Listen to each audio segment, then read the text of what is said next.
तो आज हम लोग समझेंगे जैन धर्म के बारे में। जैन धर्म का आखिर विकास कैसे हुआ और इसकी शुरुआत कहाँ से हुई। तो जैन धर्म के बारे में अगर हम लोग विकास की बात करते हैं तो इसकी विकास जो हुई है तो आते हैं सबसे पहले उन्हीं प्रश्नों के बारे में चर्चा करते हैं जो एग्ज़ाम में प्रश्न रहते हैं। ध्यान दीजिएगा, जो एग्ज़ाम में प्रश्न रहते हैं। आप देखिए आप इसे ट्राई करके देखिएगा। जब आप जो हम पढ़ा दें उससे आप सेट लगाइए और वो सेट लगाइए जो मान के चलिए, जैसे मान के चलिए कि आप बिहार पुलिस का कोई सेट मार रहे हैं या बिहार एसएससी का सेट मार रहे हैं, तो जैन धर्म से कितने सारे प्रश्न पूछते हैं, ना के बराबर प्रश्न छूटेंगे जो पढ़ा देने के बाद। तो ध्यान दीजिए, जैन धर्म से आते हैं। ऐसे पढ़ने के लिए बहुत सारी बातें हैं जैन धर्म में, लेकिन आपका जो एग्जाम में रहेगा उसी को ना पढ़ना है। अब आते हैं जैन धर्म का जो संस्थापक की बात करते हैं। जैन धर्म के संस्थापक की बात करते हैं, वो हैं ऋषभदेव। क्या नाम है? ऋषभदेव। जैन धर्म के संस्थापक की बात करते हैं, ऋषभदेव है। इनको प्रथम तीर्थंकर भी कहा गया है क्योंकि इसने स्थापना भी किए थे। प्रथम इनको तीर्थंकर कहा गया है। तीर्थंकर, किसी तरह का दिक्कत, प्रथम इनको तीर्थंकर कहा गया है। अब आएंगे, इनके में ज़्यादा तो प्रश्न है नहीं, बस यहाँ से आपका यही एक प्रश्न पड़ेगा कि जैन धर्म के प्रथम तीर्थंकर का क्या नाम है या जैन धर्म के संस्थापक का क्या नाम है। तो ये प्रश्न आपका बनेगा ऋषभदेव। इसके बाद बहुत सारे हम लोग छोड़ते हुए आते हैं 23वें के बारे में। 23वें तीर्थंकर के बारे में अगर बात करें हम लोग, 23वें तीर्थंकर के बारे में बात करें तो ये निकलते हैं पार्श्वनाथ। इनका नाम है पार्श्वनाथ, नाम है पार्श्वनाथ। क्या नाम है? पार्श्वनाथ। 23वें तीर्थंकर। तो इनके बारे में थोड़ी सी पढ़ने की बातें हैं जो हम लोग समझेंगे। तो पार्श्वनाथ की अगर देखें तो इनमें जो प्रश्न रहता है वही प्रश्न की बात करते हैं। इनकी ज्ञान की प्राप्ति कहाँ? अगर ज्ञान प्राप्ति की बात करें हम लोग, अगर इनकी ज्ञान प्राप्ति की बात करें तो ये हुआ है सामेद शिखर। कौन सा शिखर? सामेद शिखर के पास हुआ है। सामेद शिखर पे हुआ है और ये सामेद शिखर है वर्तमान में कहाँ? तो ये है झारखंड में। जब आप जाइएगा गया से, जब आप जाते हैं धनबाद के लिए तो एक स्टेशन मिलता है जिसका नाम है पार्श्वनाथ। उसी के सामने ही एक शिखर है जिसका, उसी पे एक सबसे ऊंची चोटी है। पार्श्वनाथ की पहाड़ी की जो सबसे ऊंची चोटी है उसी का नाम है सामेद शिखर और उन्हीं पे पार्श्वनाथ के ज्ञान की प्राप्ति हुई थी। जब इनको ज्ञान की प्राप्ति हुई थी तो इन्होंने 4 चतुरायन धर्म दिया था। नियम मानने के ये नियम जो बनाए थे, चतुरायन नियम बनाए थे। नियम, कौन सा नियम? चतुरायन। चतुरायन, ये चतुरायन नियम बताए थे। चतुरायन नियम में कौन कौन सा नियम है सो हम लोग देखिए। तो पहला जो नियम निकल के आता है, फर्स्ट नियम की अगर बात करें तो वो नियम निकल के आता है अहिंसा ना करना। हिंसा ना करना यानी लड़ाई झगड़ा किसी के साथ नहीं करना। आज तो इसका जस्ट अपोजिट होता है। दूसरा देखेंगे सदा सच बोलना। सदा सच बोलना, सदा सच बोलना। तीसरा निकल के आता है चोरी नहीं करना, चोरी ना करना। देखिए ये सारे जो कथन हैं ये किनके कथन हैं? ये कथन है आपका पार्श्वनाथ का। जो चौथा कथन है वो है संपत्ति नहीं रखना, संपत्ति ना रखना। ये सारे नियम हैं। आज तो इसका जस्ट अपोजिट भी है, सदा सच बोलना। कहाँ कोई बोल रहा है? हम भी आपको बोल दिए कि ये सारे जो प्रश्न हैं इसी से प्रश्न आएंगे। लेकिन हाँ, इतना कंफर्म है कि आप जब सेट लगाइएगा तो आपको जैन धर्म से तो प्रश्न नहीं छूटेगा, आपको जैन धर्म से प्रश्न नहीं छूटेगा। सदा सच बोलना, कहाँ कोई सच बोल रहा है? चोरी नहीं करना, हर कोई चोरी कर रहा है। आप भी देखिए एग्जाम में जाइएगा तो आपको भी लगता है कि चोरी कर लेते हैं, मज़ा आ जाएगा, पढ़ के नहीं एक आध 2 क्वेश्चन चोरी कर लेते हैं। इसके बाद संपत्ति नहीं रखना। अब इसके साथ साथ जो आते हैं, इसके जो अगले जो निकल के आते हैं, 24वें जो निकल के आते हैं, उनका नाम है 24वें एवं अंतिम तीर्थंकर। अंतिम तीर्थंकर, अंतिम तीर्थंकर ये कौन है? तो ये मिलेंगे स्वामी महावीर स्वामी मिलेंगे। महावीर महावीर स्वामी। कौन सा मिल जाएंगे भाई? तो महावीर स्वामी मिलेंगे, याद रहेगा। देखिए आपको यहाँ से देखिए, प्रथम तीर्थंकर के बात करेंगे तो ऋषभदेव, 23वें के बात करेंगे पार्श्वनाथ, और 24वें एवं अंतिम की बात करेंगे तो ये बन जाएंगे आपका महावीर स्वामी बन जाएंगे। अब महावीर स्वामी के बारे में थोड़ा सा डिटेल और हम लोग जानने की कोशिश करते हैं। तो देखिए इस पेज में देखिए महावीर स्वामी के बारे में जानते हैं। तो महावीर स्वामी का जन्म कहाँ हुआ? पहले तो यही आता है। तो जन्म जो हुआ है 540 BC में हुआ है, 540 BC में हुआ है। अगर स्थान की बात करें तो इनका स्थान, जन्म स्थान की बात करें तो ये है कुंडग्राम। कुंडग्राम, और कुंडग्राम कहाँ पड़ता है? तो ये पड़ता है आपका वैशाली। कहाँ पड़ता है? वैशाली। और वैशाली है कहाँ? बिहार में। अब तो ये बातें हो गया जन्म। अब इनका बचपन का नाम क्या था? बचपन का अगर नाम की बात करें तो बचपन का जो नाम था ये था वर्धमान। वर्धमान, क्या बचपन का नाम था? वर्धमान था। जन्म कब हुआ? 540 ईस्वी में। स्थान कौन सा था? कुंडग्राम, वैशाली। देखिए बिहार से ही जैन धर्म का उदय हुआ है। सोच के देखिए, जहाँ बिहार से शिक्षा का उदय हुआ है, बौद्ध धर्म का उदय हुआ है, जैन धर्मों का उदय हुआ है, वहाँ आज भी शिक्षा में बिहार 28वें राज्य में से सबसे अंतिम राज्य पर है। और इसका कारण क्या है? इसका कारण है जाति, धर्म, नेताओं की गलतियों की वजह से आज हम लोग सबसे लास्ट पायदान पे हैं। तो खैर, और आगे की ओर देखते हैं तो ये हो गया जन्म स्थान और बचपन। अब इनके अगर माता पिता के अगर नाम की बात करें, इनका पिता का क्या नाम था?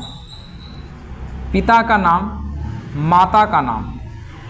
अगर पिता के नाम की बात बोले तो पिता का नाम था सिद्धार्थ। सिद्धार्थ, क्या नाम था? सिद्धार्थ। माता का नाम था त्रिशला। माता का नाम था त्रिशला। माता पिता, अब इनके एक भाई थे। इनके एक भाई थे, भाई का नाम था नंदीवर्धन। नंदीवर्धन, क्या नाम था भाई का? नाम नंदीवर्धन था। किसी प्रकार का दिक्कत? अब इनकी कुछ वर्षों के बाद इनकी विवाह हो जाती है। तो इनकी जो पत्नी है, इनकी पत्नी का नाम है यशोदा। पत्नी का क्या नाम है? यशोदा। पत्नी के बाद, इनके बाद इसकी एक पुत्री भी होती है, यानी बेटी। बेटी का नाम है अनुजा प्रियदर्शनी।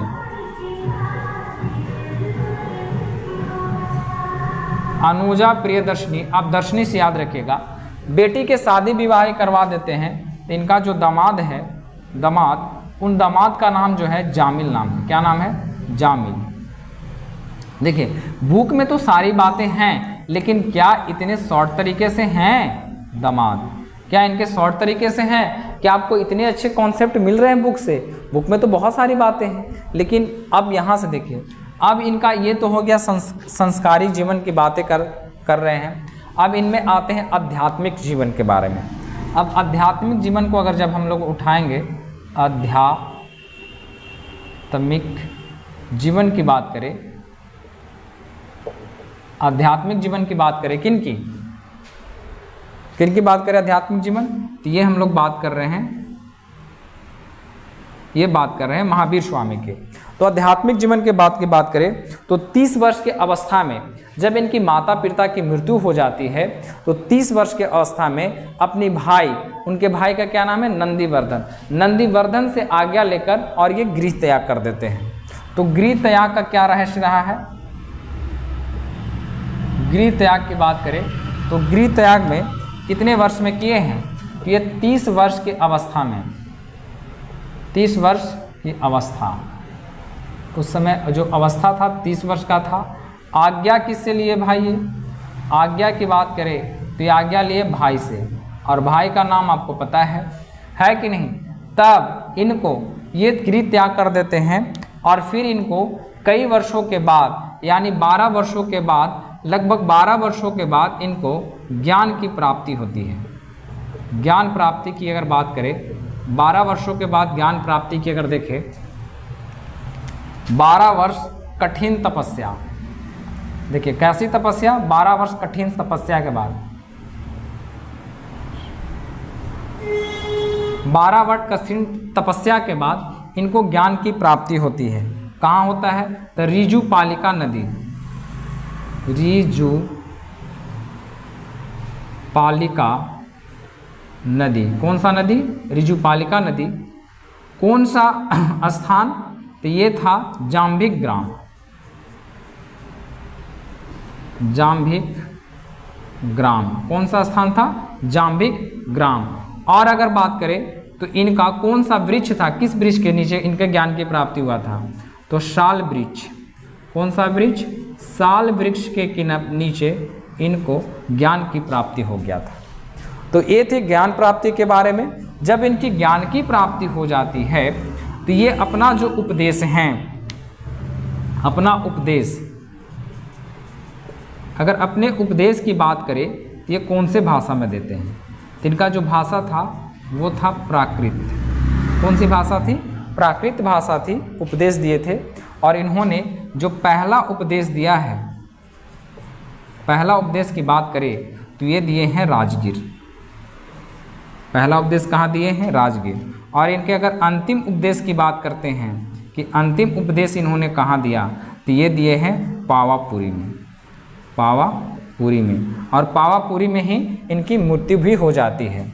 इनकी जो मृत्यु होती है, अगर इनकी मृत्यु की बात करें हम लोग, मृत्यु, तो 468 बीसी में, 468 बीसी में इनकी मृत्यु हो जाती है। और मृत्यु का जो स्थान है वो है पावापुरी, पावापुरी। क्लियर है बातें? ये सारी बातें आपको क्लियर है? देखिए, अगर हम एक बार इसको फिर से ट्राई मारते हैं तो ध्यान दीजिए। जैन धर्म के जो प्रथम संस्थापक हैं उनका नाम है ऋषभदेव। इसके बाद जब आते हैं तो हम लोग देते हैं 23वें तीर्थंकर आते हैं, और 23वें तीर्थंकर का नाम है पारसनाथ। इनकी जो ज्ञान की प्राप्ति हुई थी, पारसनाथ की पहाड़ियाँ जो सबसे ऊंचा चोटी है उसका नाम है सामेत शिखर, वहीं पे इनकी ज्ञान की प्राप्ति हुई थी। इन्होंने धर्म को लेकर चतुरायन धर्म दिया था, अहिंसा नहीं करना, चोरी नहीं करना, सदा सच बोलना और संपत्ति नहीं रखना। इन्होंने 4 चतुरायन धर्म दिया था। इसके बाद आए 24वें एवं अंतिम तीर्थंकर जिनका नाम था महावीर स्वामी। इनके जन्म की बात करें तो 540 में स्थान कुंडग्राम, वैशाली, बिहार। कुंडग्राम, वैशाली, बिहार में। तो ये आपको रट्टा मान लीजिए। बचपन का नाम है वर्धमान, पिता का नाम सिद्धार्थ, माता का नाम त्रिशला, भाई का नाम नंदीवर्धन और पत्नी का नाम यशोदा। पत्नी का नाम क्या है? यशोदा है। पत्नी का नाम यशोदा। उसके बाद पुत्री का नाम है प्रियदर्शनी और दामाद का नाम है जामिन। इसके आध्यात्मिक जीवन की ओर आते हैं तो गृह त्याग की जैसे ही बात करते हैं तो 30 वर्ष की अवस्था में अपने भाई से आज्ञा लेकर इन्होंने गृह त्याग कर दिया था। ज्ञान प्राप्ति की अगर बात करें तो 12 वर्ष की कठिन तपस्या के बाद ऋजुपालिका नदी, जाम्भिक ग्राम और साल वृक्ष के नीचे इनकी ज्ञान की प्राप्ति हो गई थी। अगर हम बात करें उपदेश की बात करते हैं, उपदेश इन्होंने किस भाषा में दिया? तो प्राकृत भाषा में दिया था। पहला उपदेश इन्होंने कहाँ दिया? राजगीर में दिया। अंतिम उद्देश्य कहाँ दिया? तो पावापुरी में दिया। याद रखिएगा, अंतिम उद्देश्य इन्होंने कहाँ दिया? पावापुरी में। और पावापुरी में ही इनकी क्या हो गई थी? मृत्यु हो गई थी। अब देखिए, इनके थोड़ी सी और कहानियां हैं जो हम लोग इधर की ओर देखते हैं।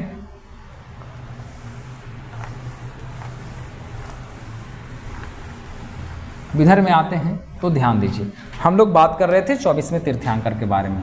24वें जो तीर्थंकर थे उनका नाम था महावीर स्वामी।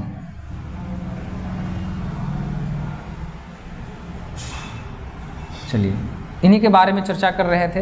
अब देखिए, जब इनकी मृत्यु हो जाती है, मृत्यु हो जाने के बाद ये 2 भागों में विभक्त हो जाती है। जैन धर्म जो है 2 भागों में विभक्त हो जाता है। कितने भागों में विभक्त हो जाता है? 2 भागों में। जैन धर्म जो है 2 भागों में विभक्त हो गया था। एक का नाम था अस्तुलभद्र और एक का नाम था भद्रबाहु। क्या नाम था? भद्रबाहु नाम था। ये जो थे, ये इनको कहा जाता था श्वेतंबर और इनको कहा जाता था दिगंबर।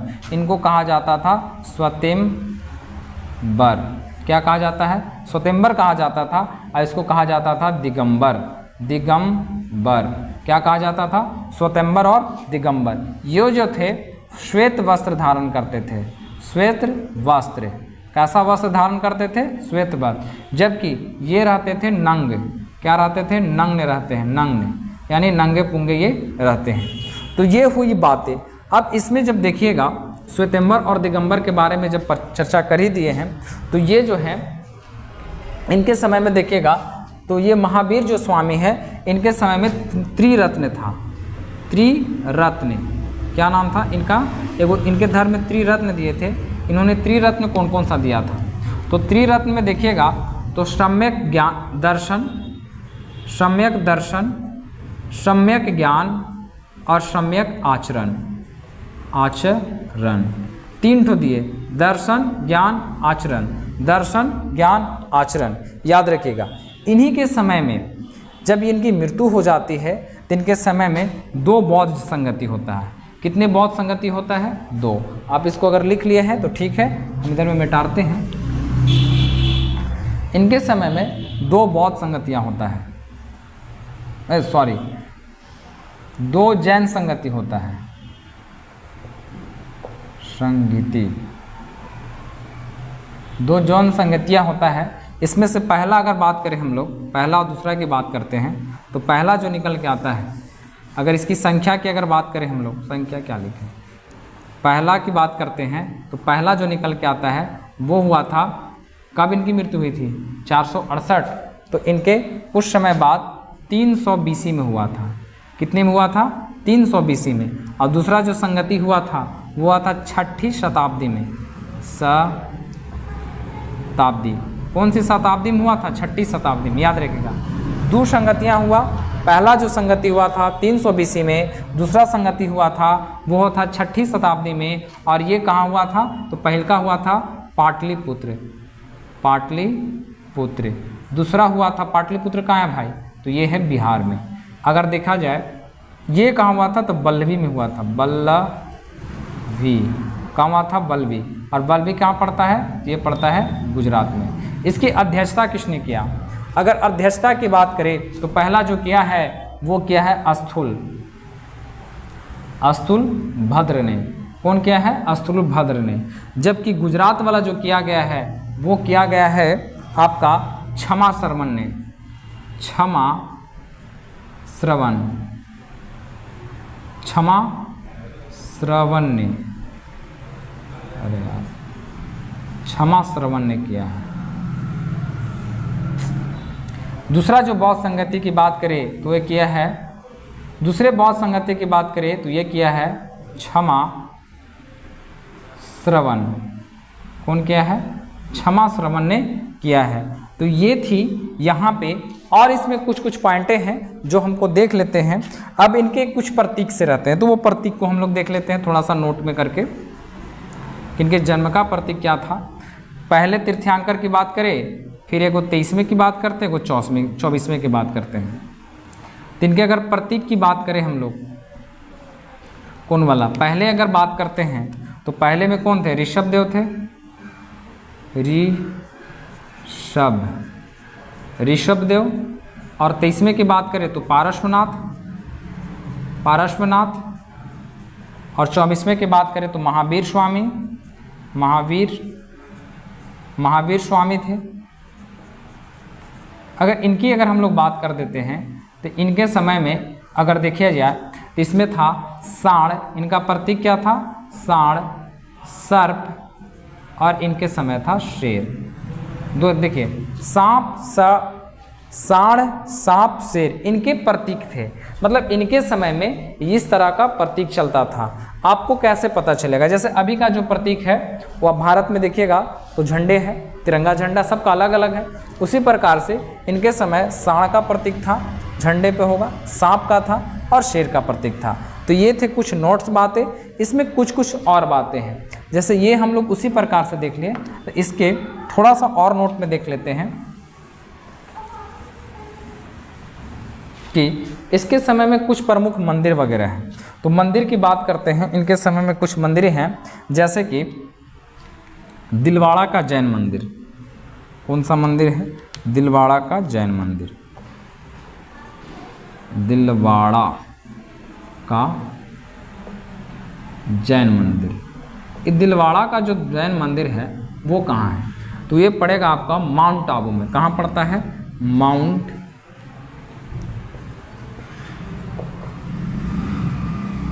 आबू। और माउंट आबू कहाँ है? ये पड़ता है राजस्थान में। क्लियर है बातें? दिलवाड़ा का जैन मंदिर कहाँ है? माउंट आबू में। और किसके लिए प्रसिद्ध है? तो जैन धर्म के लिए प्रसिद्ध है। एक आता है खजुराहो, खजुराहो का मंदिर,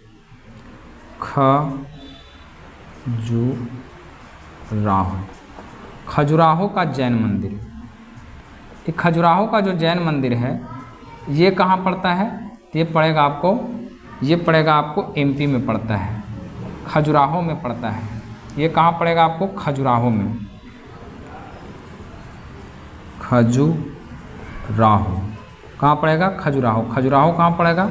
ये पड़ेगा आपको एमपी में। अगर इसके निर्माण की बात करते हैं, इसके निर्माण की अगर हम लोग बात करें, किसकी? इसके निर्माण की बात करें, खजुराहो के निर्माण की बात करें तो निर्माण कराया है चंदेल शासक ने, चंदेल शासक ने, चंदेल शासक ने इसका निर्माण कराया है। तो जैन धर्म से जो रिलेटेड जो प्रश्न बनने लायक थे वो हम आपको इतना बता दिए। अगला जो हमारा प्राचीन इतिहास में वो बौद्ध धर्म से आएगा, तो उसको भी बहुत उम्मीद के साथ देखें। और इसको जब आप पढ़ लेंगे तो पढ़ने के बाद आप जो प्रीवियस ईयर का क्वेश्चन लगाइए, प्रीवियस ईयर की बात करें, प्रीवियस ईयर का क्वेश्चन लगाइए, आपको जैन धर्म से ना के बराबर प्रश्न छूटेंगे।